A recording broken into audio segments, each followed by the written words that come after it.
Hi everybody, it's Miss Taylor here. Thank you so much for purchasing the clay kit. I'm so excited to get started with making with you. Make sure in your clay kit you have all of the necessary tools, most important being the clay. You should also have a sponge and a few wooden tools. In addition to what was in the clay kit, you're also going to need water. Water and clay are best friends. This is the most important thing to add to your kit today. A bowl of water is going to work the best. Just a cereal bowl is great, or Tupperware, anything that you can fill up about halfway, and just throw your sponge in. If you have a spray bottle for water, that is great, but just optional. Just comes in really handy if you need to leave your work for a little while to keep it from drying out. And then any old card, any kind of card that you don't need anymore, whether it be a credit card or a gift card, is going to come in really handy too. Now, the most important thing before you get started though is to set up your workspace. You want to make sure it's somewhere that you can get nice and dirty. As you know, clay comes from the earth. It gets muddy when you add water, so you want to make sure you're working on a surface that's okay to get dirty. The floor is fine too. I'm working in my garage studio today, so I'm going to be working on my studio table. But if you have newspaper, a big piece of paper, even if you have canvas, that's really great. Anything that clay is not going to stick to. It typically sticks to plastic, but if that's all you have, that's okay, but paper is going to be ideal. So let's go ahead and get started. All right, let's go ahead, take our clay out of the bag and set it to the side. The first thing I'd like you to do, whoever is making this artwork, go ahead and write your name in this little white space on the plastic bag. Sharpie is going to be the best. So say your name is Bella. I would write my name here, or have your mom or dad write it for you if you have trouble writing on plastic. And then whoever purchased this kit, whoever whatever email was used to purchase this kit, go ahead and write that underneath the maker's name. So perhaps this was Bella's mom at Gmail, whatever the email was that you used for your purchase. That way we can keep track of everybody's artwork, not only who purchased it so it gets back to you in time, but also who the maker was. And then you can go ahead and just put the plastic bag off to the side. This is going to come in handy later, especially if you don't finish your artwork today. Clay really needs to be kept in a plastic bag that's sealed so air doesn't get to it. As soon as the clay is exposed to the air, it begins to dry. So today we're going to be making a pinch pot, or possibly two pinch pots. Here's one that I made just the other day with the same clay. So this is what we would call the leather hard stage. So I can still work with this. I can carve into it. It's nice and firm. So if I wanted to add designs to it at this stage, this is really great. So that's when the tools will come in handy. So maybe I wanted to carve into it. I could do some lines, right? And this is the best time to do any sort of detail or drawing or carve work is when it's at the leather hard stage. When it's at the mushy stage, it doesn't work as well. And we're going to talk about that as we get going. So you have 1 pound of clay here. So you can make one medium-sized pinch pot, or you can make two small pinch pots. So we're going to start off by making the two small pinch pots. So you want to go ahead and kind of just eyeball, or have a parent's help with eyeballing, and just kind of make a line, what you think is about 2 even spaces. And you could use your large popsicle stick. And this comes great for cutting. You can also just rip it apart. So now you have 2 equal squares of clay. So I'm going to go ahead and start forming these into a ball.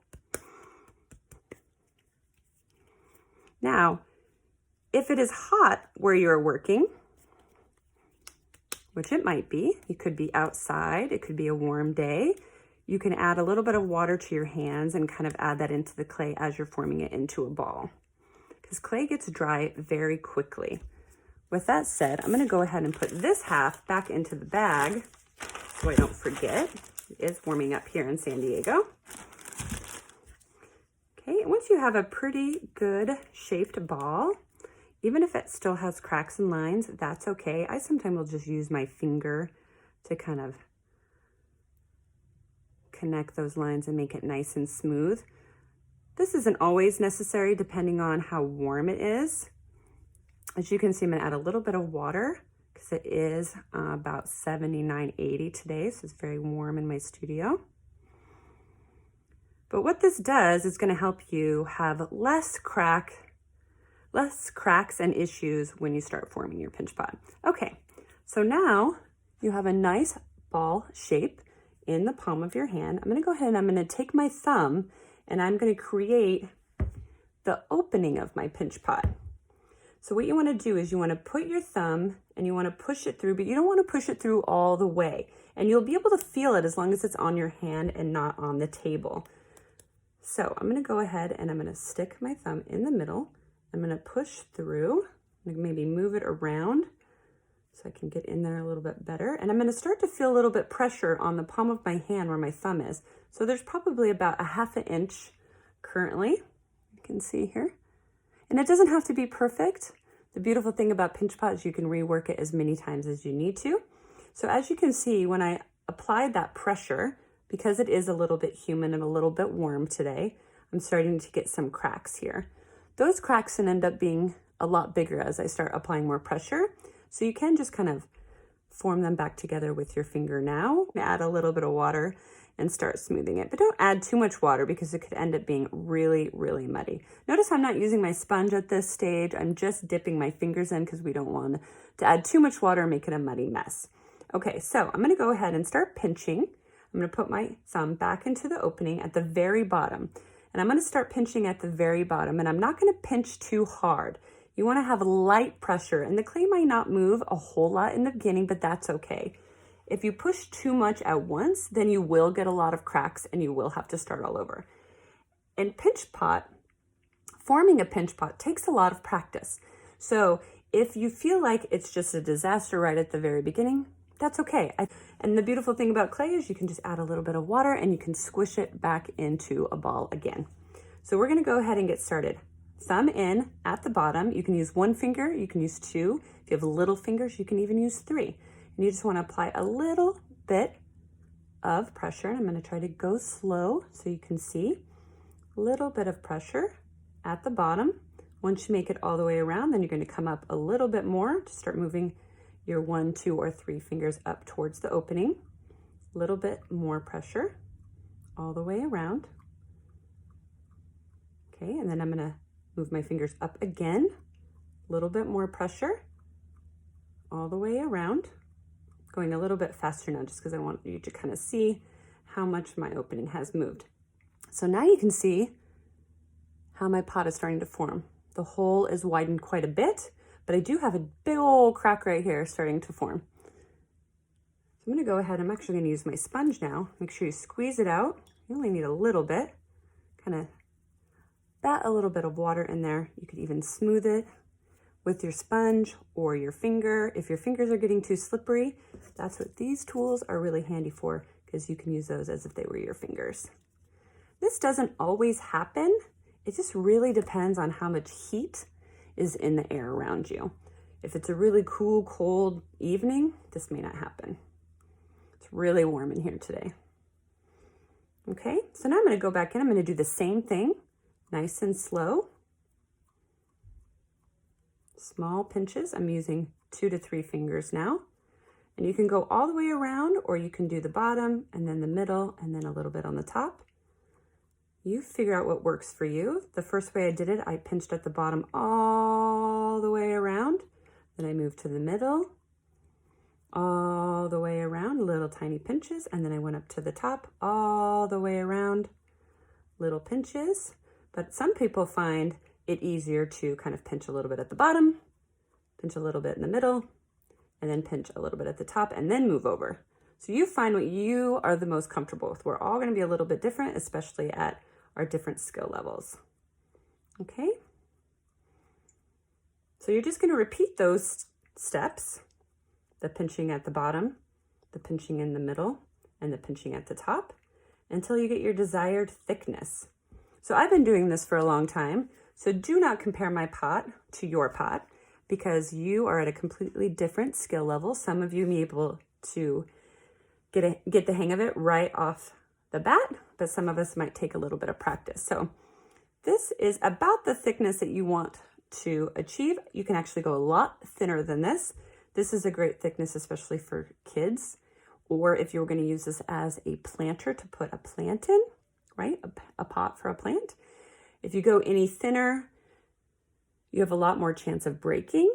So you just have to kind of decide, what are you going to be using this for? Is it going to be for a plant? Am I going to be putting soil on this and using it for a long time?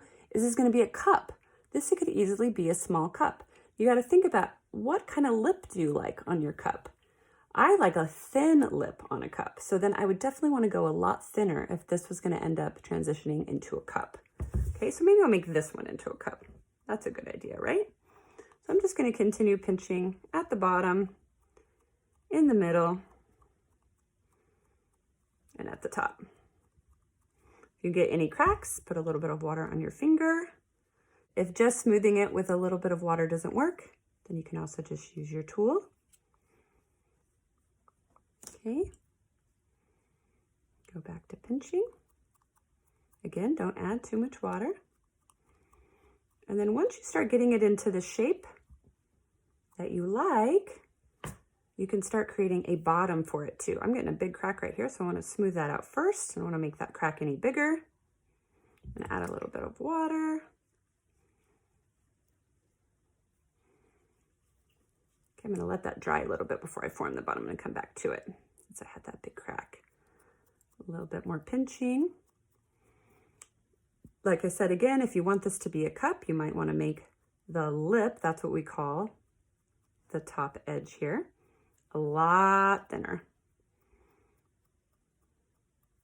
But don't go too thin, too fast, because you'll get a lot of cracks.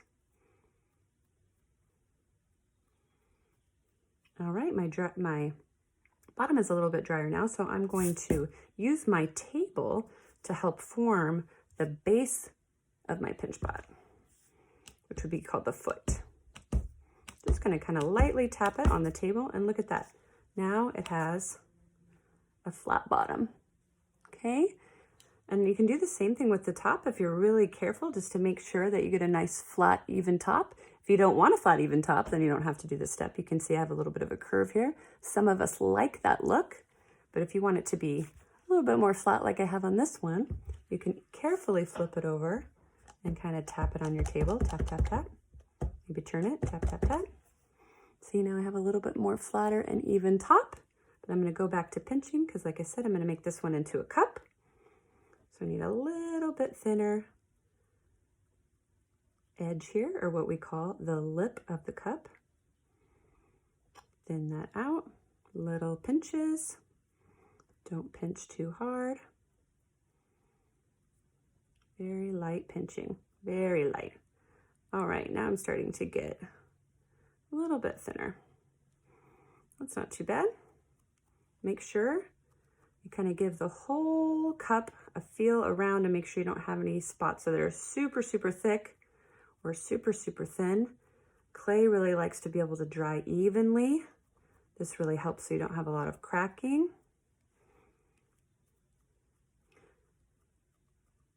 Now I have a whole nother ½ pound clay, the exact same amount I started with for this cup. So I can make 2 cups that are about the same size and shape. If you're a little bit more advanced, someone that's already done pottery or ceramics in the past, and you know how to put a handle on, you could do that with some of that leftover clay. So it's really up to you. You don't have to make any of the things that I show you how to make. You have your clay, you have your kit. There's lots of great tutorials on YouTube. There's so many wonderful artists out there that have shared their craft and shared their skill, their talent. By all means, please watch other videos. You make something that you're really passionate about.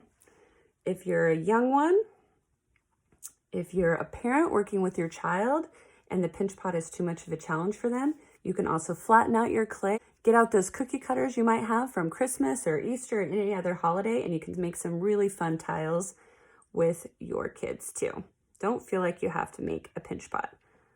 I just wanted to teach you guys something new. So I'm going to be showing how to make 2 pots or 1 or 2 cups. It's going to be a great size cup. I've got a nice flat bottom. I'll probably come back to it once it dries a little bit more, just to kind of make sure that everything is where it should be. You can add texture or design at this stage. You just have to be a little bit careful because it's really mushy and soft, If you have any stamps, or you could even use some of your tools, if you hold it on the side and you can kind of press your tool into the clay really gently, and you can create a cool design or some texture that way when it's nice and soft. Right, like that. If you find any big cracks, make sure you smooth those out. If you have any stamps laying around, I found this great stamp the other day. It's a little dream catcher. This would be the time to do any kind of stamping. Just make sure that you hold your hands on the inside while you apply some pressure to the outside of the stamp. All right, you can put some stamps on the side. If you have any craft kits, I was looking at my craft kit and I had a couple of just like different wooden shapes. These would be really great for kids. If you're making this with your parents, you can kind of push these in gently, get some fun little impressions that way. Or you can just wait.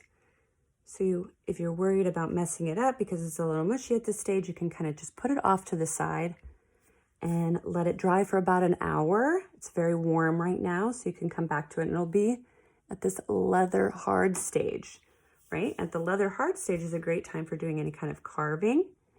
And that's when you can use like your skewer, right? You can use your card that I said to kind of have lying around. That also works really great.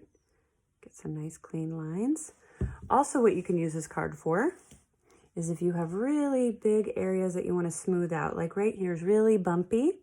And in ceramics, we use something like this, but most of you probably don't have this tool laying around. This is what we call a rib tool. So we also use old cards, works just as well. You can kind of smooth out cracks or bumps using the side of your card. So I'm going to go ahead and leave this off to the side to dry a little bit more. Okay, go ahead and do your designs at this stage or this stage. But when you are at the leather hard stage is the best time to go ahead and put your name on the bottom. Okay, my name's Miss Taylor, so I'm just going to go ahead and put T-A-Y-L-O-R.